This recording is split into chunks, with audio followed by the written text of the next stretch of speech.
واقعہ اصحاب فیل کے 55 دن کے بعد 12 ربیع الاول 571 ہجری ایک ایسا نرالا اور عظمت والا دن ہے کہ اس روز عالم ہستی کے ایجاد کا باعث، گردش لیل و نہار کا مطلوب، خلق آدم کا رمز، کشتی نوح کی حفاظت کا راز، بانی کعبہ کی دعا، ابن مریم کی بشارت کا ظہور ہوا۔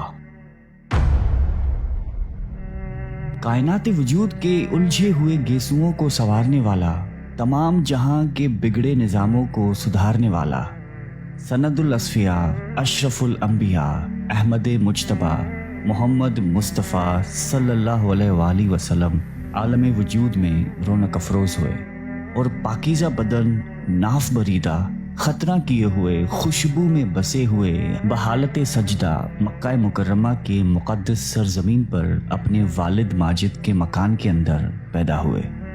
باپ کہاں تھے جو بلائے جاتے، اپنے نونہال کو دیکھ کر نہال ہوتے؟ وہ تو پہلے ہی وفات پا چکے تھے۔ دادا بلائے گئے جو اس وقت طواف کعبہ میں مشغول تھے۔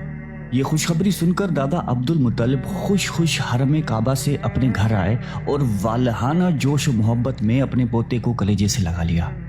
پھر کعبے میں لے جا کر خیر و برکت کی دعا مانگی اور محمد نام رکھا۔ آپ صلی اللہ علیہ وآلہ وسلم کے چچا ابو لہب کی لونڈی ثوبیہ خوشی میں دوڑتی ہوئی گئی اور ابو لہب کو بھتیجا پیدا ہونے کی خوشخبری دی، تو اس نے اسی خوشی میں شہادت کی انگلی کے اشارے سے ثوبیہ کو آزاد کر دیا۔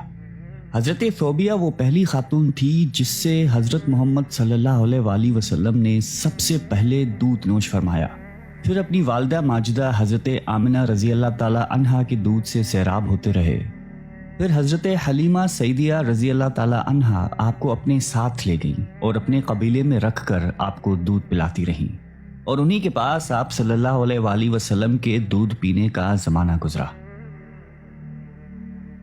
شرفائے عرب کی یہ عادت تھی کہ وہ اپنے بچوں کو دودھ پلانے کے لیے گرد و نواح دیہاتوں میں بھیج دیتے تھے۔ دیہات کی صاف ستھری آب و ہوا میں بچوں کی تندرستی اور جسمانی صحت بھی اچھی ہو جاتی تھی اور خالص اور فصیح عربی زبان بھی سیکھ جاتے تھے، کیونکہ شہر کی زبان باہر کے آدمیوں کے میل جول سے خالص اور فصیح و بلیغ زبان نہیں رہا کرتی۔ حضرت حلیمہ رضی اللہ تعالی عنہا کا بیان ہے کہ میں اپنے قبیلے بنی سعد کی عورتوں کے ہمراہ دودھ پینے والے بچوں کی تلاش میں مکے کو چلی۔ اس سال عرب میں بہت سخت کال پڑا ہوا تھا۔ میری گود میں ایک بچہ تھا، مگر فقر و فاقے کی وجہ سے میری چھاتیوں میں اتنا دودھ نہیں تھا جو اس کو کافی ہو سکے۔ رات بھر وہ بچہ بھوک سے تڑپتا رہا اور ہم اس کی دلجوئی اور دلداری کے لیے تمام رات بیٹھ کر گزارتے تھے۔ ایک اونٹنی بھی ہمارے پاس تھی، مگر اس کے بھی دودھ نہ تھا۔ مکہ مکرمہ کے سفر میں جس خچر پہ میں سوار تھی وہ بھی اتنا تھک ہار چکا تھا کہ قافلے والوں کے ساتھ تو چل ہی نہیں سکتا تھا۔ میرے ہم سفر بھی اس سے تنگ آ چکے تھے۔ بڑی بڑی مشکلوں سے یہ سفر طے ہوا۔ جب یہ قافلہ مکہ مکرمہ پہنچا تو جو عورت رسول اللہ صلی اللہ علیہ وآلہ وسلم کو دیکھتی اور یہ سنتی کہ یہ یتیم ہیں تو کوئی عورت آپ کو لینے کے لیے تیار ہی نہیں ہوتی تھی، کیونکہ بچے کے یتیم ہونے کے سبب زیادہ انعام و اکرام ملنے کی امید نہیں تھی۔ ادھر حضرت حلیمہ سعدیہ رضی اللہ تعالی عنہا کی قسمت کا ستارہ ثریا سے زیادہ بلند اور چاند سے زیادہ روشن تھا۔ ان کے دودھ کی کمی ان کے لیے رحمت کی زیادتی کا باعث بن گئی، کیونکہ کم دودھ دیکھ کر کسی نے ان کو اپنا بچہ دینا گوارا نہیں کیا۔ حضرت حلیمہ نے اپنے شوہر حارث بن عبدالعزیٰ سے کہا کہ یہ بات ٹھیک نہیں ہے کہ میں خالی ہاتھ واپس چلی جاؤں، اس سے تو بہتر ہے کہ ہم اسی یتیم کو لے کر چلتے ہیں۔ شوہر نے اس کو منظور کر لیا اور حضرت حلیمہ رضی اللہ تعالی عنہا اس یتیم کو لے کر آئیں، جس سے صرف حضرت حلیمہ اور حضرت آمنہ کے گھر میں ہی نہیں بلکہ کائنات عالم کے مشرق و مغرب میں اجالا ہونے والا تھا۔ یہ خداوند قدوس کا فضل عظیم ہی تھا کہ حضرت حلیمہ رضی اللہ تعالی عنہا کی سوئی ہوئی قسمت بیدار ہو گئی اور سرور کائنات صلی اللہ علیہ وآلہ وسلم ان کی آغوش میں آ گئے۔ اپنے خیمے میں لا کر جب دودھ پلانے بیٹھی تو باران رحمت کی طرح برکات نبوت کا ظہور شروع ہو گیا۔